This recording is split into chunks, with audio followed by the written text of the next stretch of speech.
सुप्रभात जीनियर स्टूडेंट्स। आइए पहले हो जाए अभिवादन सुबह का, ताकि शुरुआत हो खुशनुमा। और जब सुंदर शुरुआत हो तो कैसे ना फूटें कंठ से राग और रागिनियाँ, कैसे ना पढ़ें सुमधुर कविता या कोई दिल तक पहुँच जाने वाला गीत। गीत के गाँव की हर गली भा गई, स्वर की महफिल सजी देख मैं आ गई। आपकी भी प्रतीक्षा चले आइए। शाम ये सुरमई आज तो छा गई। जी हाँ जीनियर स्टूडेंट्स, मैं आ गई आपके साथ कविता गुनगुनाने। नहीं, क्योंकि पटल पर आएंगे तभी तो कविता के संक्षिप्त प्रश्न उत्तर करेंगे। तो जीनियस छात्रों, सजाया है निर्मल पुतुल जी ने अपने शब्दों को एक निश्चित लय खंड में, तभी तो बनी है कविता। और बस उसी लय पर गुनगुनाकर आप इसे पढ़ते जाइएगा। आइए आज एक कविता का मुखड़ा लेते हैं, उसे गुनगुनाते हैं। तो आइए करते हैं अभ्यास। गुनगुनाकर पढ़ेंगे तभी लय में कविता या गीत बनेगा, वरना नहीं। माँ शारदे आप सबके ज्ञान को धार दें। आइए माँ श्वेत वसना को नमन कर कविता के वस्तुनिष्ठ तथा बहुविकल्पी प्रश्न उत्तरों का शुभारंभ करें। पद्य खंड यानी कि काव्य आरोह भाग 1 कक्षा 11वीं के हम MCQs और शॉर्ट क्वेश्चन आंसर्स यानी कि लघुत्तरात्मक प्रश्नोत्तर तथा बहुविकल्पी प्रश्नोत्तर करेंगे। आओ मिलकर बचाएं, जिसे लिखा है निर्मला पुतुल जी ने। आओ मिलकर बचाएं कविता में किस समाज की बुराइयों की ओर संकेत किया गया है? उत्तर आदिवासी समाज। प्रश्न 2, कवित्री निर्मला पुतुल ने क्या बचाने का आह्वान किया है? उत्तर थोड़ा सा विश्वास बचाने का आह्वान किया है। प्रश्न 3, निर्मला पुतुल का जन्म किस परिवार में हुआ था? उत्तर आदिवासी परिवार में।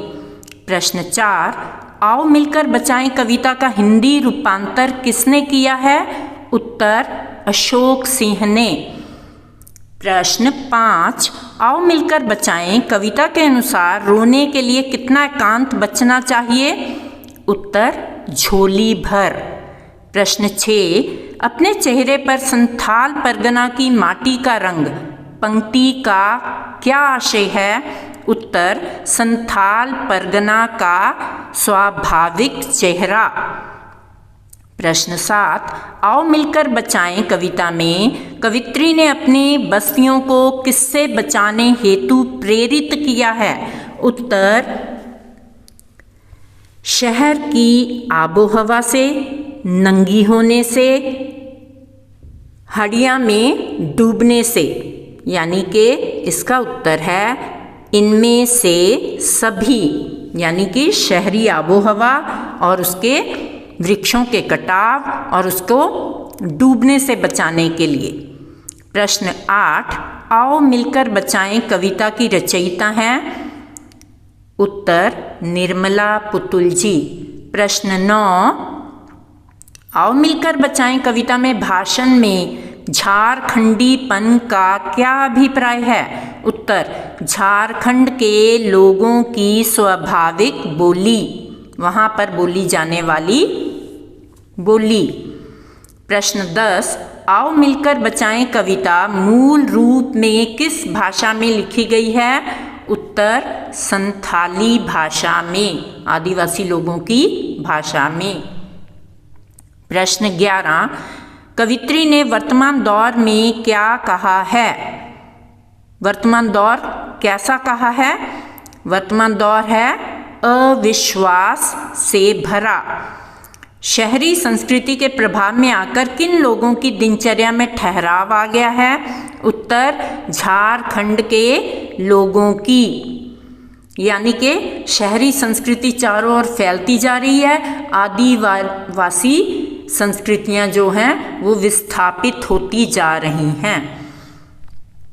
प्रश्न 13, कवित्री किसे अमर्यादित होने से बचाने का आह्वान करती है? उत्तर, अपनी संस्कृति को। प्रश्न 14, प्रस्तुत अवतरण में कवित्री ने किसके प्रति चिंता उजागर की है? उत्तर, संथाली के प्रति। प्रश्न 15, शहर का वातावरण कैसा होता है? उत्तर, प्रदूषित। प्रश्न 16, प्रकृति के विनाश के कारण कौन अपना अस्तित्व खोते जा रहे हैं? उत्तर, आदिवासी। प्रश्न, आओ मिलकर बचाएं कविता की कवित्री कौन है? निर्मला पुतुल। यहाँ रिकैप्चुएशन कर रहे हैं, आपने जो कविता पढ़ी है उसका फटाफट से हम यहाँ पर रिवीजन करेंगे।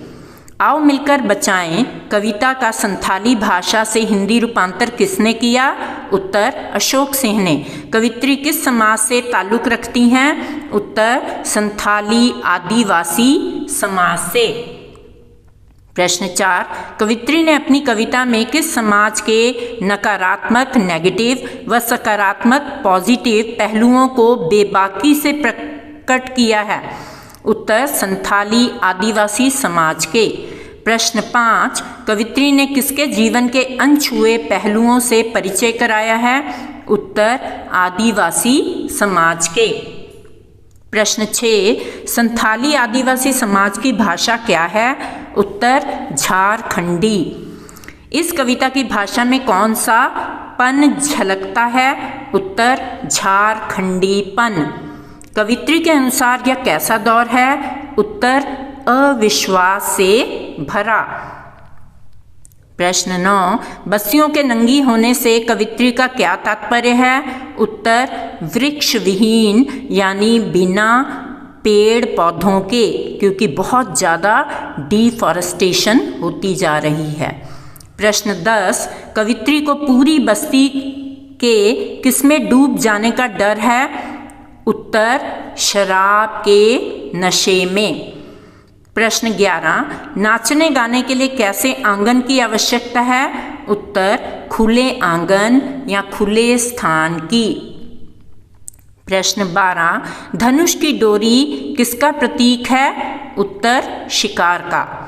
प्रश्न 13, कवित्री के अनुसार रोने के लिए क्या चाहिए? उत्तर, मुट्ठी भर एकांत, झोली भर एकांत। प्रश्न 14, बूढ़ों को किस चीज की आवश्यकता है? उत्तर, शांति की। प्रश्न, प्रकृति के विनाश और विस्थापन के कारण किसका समाज संकट में है? उत्तर, आदिवासियों का। प्रश्न, आज के युग में एक व्यक्ति दूसरे व्यक्ति पर क्या करने लगा है? उत्तर, अविश्वास। प्रश्न 17, कवित्री लोगों से कैसे रहने का आग्रह करती है? उत्तर, मिलजुल कर रहने का। प्रश्न 18, आदिवासी किस पर निर्भर करते हैं? उत्तर, प्रकृति पर। मन का हरापन में हरापन किसका प्रतीक है? उत्तर, खुशियों का। भीतर की आग किसका प्रतीक है? उत्तर, आदिवासियों के अदम्य साहस, वीरता व ऊर्जा का। प्रश्न 21, प्रकृति के विनाश के कारण कौन अपना अस्तित्व खोते जा रहे हैं? उत्तर, आदिवासी।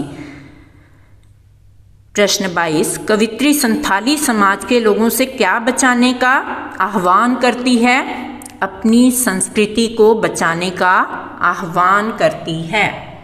प्रश्न 23, शहरी संस्कृति के प्रभाव में आकर किन लोगों की दिनचर्या में ठहराव आ गया है? उत्तर, झारखंडी लोगों की दिनचर्या में ठहराव आ गया है। प्रश्न 24, मिट्टी का क्या गुण है?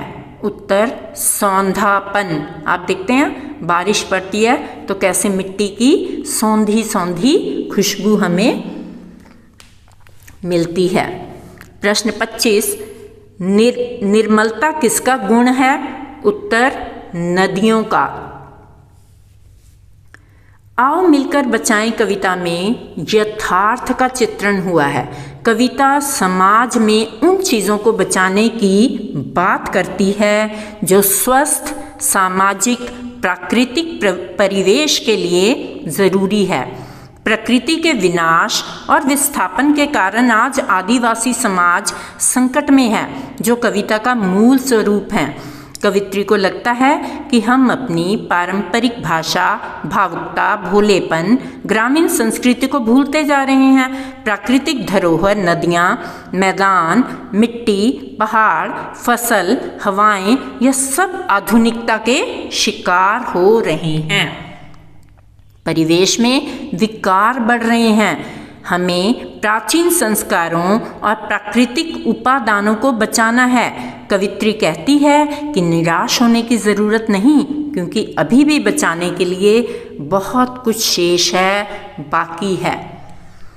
लेखिका ने संथाल परगना के बहुत से प्राकृतिक परिवेश के सुखद अनुभव बताए हैं। जंगल की ताज़ी हवा, नदियों का निर्मल जल, गीतों की मधुर धुन, मिट्टी की स्वाभाविक सुगंध, पहाड़ों की शांति, लहलहाती फसलें। पारंपरिक रीति रिवाजों का लोप हो जाना और मौलिकता खोकर विस्थापन की ओर बढ़ना, यह चिंता का विषय है। आदिवासियों की संस्कृति का लुप्त होना बस्ती के डूबने के समान है। माटी का रंग प्रयोग करते हुए कवित्री किस बात की ओर संकेत करती हैं?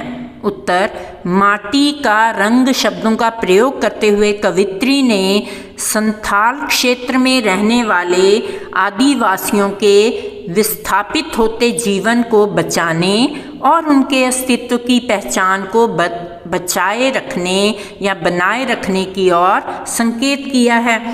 कवित्री चाहती है कि सब मिलकर प्रयास करें ताकि प्रकृति का विनाश ना हो। हमारे वन क्षेत्र सुरक्षित रहें, आदिवासी लोगों की पहचान और उनकी संस्कृति जिंदा रहे। उनके चेहरे पर झलकता संथाल क्षेत्र की मिट्टी का रंग सदैव बना रहे। उनका भोलापन, निश्चल स्वभाव और अखंडता यानी कि संघर्ष करने का स्वभाव बचा रहे। यही उनकी माटी यानी कि प्रकृति का रंग है। भाषा में झारखंडीपन से क्या अभिप्राय है? उत्तर, भाषा में आए झारखंडीपन से अभिप्राय प्रदेश की क्षेत्रीय प्रभाव से है। क्षेत्र के अनुसार भाषा का स्वरूप बदल जाता है। भाषा में क्षेत्रीयता के गुण अपने आप समाहित हो जाते हैं। भाषा का यही प्रभाव जातियों की पहचान बन जाता है। कवित्री चाहती है कि झारखंड में रहने वाले आदिवासी समाज की भाषा का झारखंडीपन बरकरार रहे, अर्थात उनकी विशेष पहचान और मौलिकता बनी रहे। उनका परंपरागत स्वाभाविक स्वरूप नष्ट न हो। कवित्री क्षेत्रीय भाषा और जातियों के अस्तित्व को बचाने का आग्रह करती है ताकि हमारा सांस्कृतिक ढांचा बरकरार रहे। भाषा के नष्ट होने से व्यक्ति की पहचान ही नष्ट हो जाती है। प्रस्तुति सविता खोसला। धन्यवाद। If you like our content Back to School Mrs. Savita Khosla channel, do like and subscribe. Do share with your friends.